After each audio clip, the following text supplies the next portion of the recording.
Ujung dia titik alu ke orang. Ilang. Lah. Ayah, matang naman doon eh.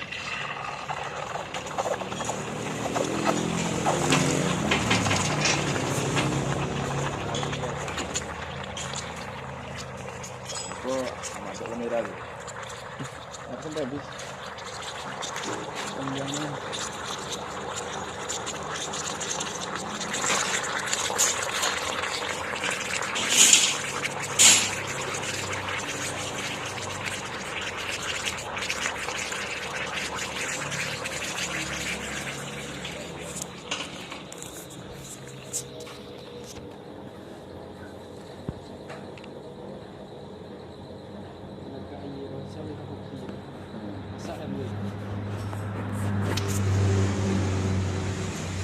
Itulah cara membuat hammer senapan yang kalau tekanan kompres daripada blowbacknya bisa membuat dia bengkok.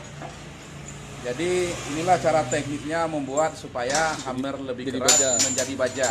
Ini besi ancuran.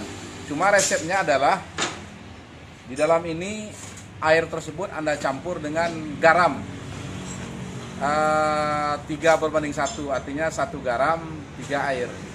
Tapi kalau Anda tidak campur garam, besinya akan mudah rapuh. Itulah tips dari kami untuk mensiasati hammer supaya keras menjadi baja. Aku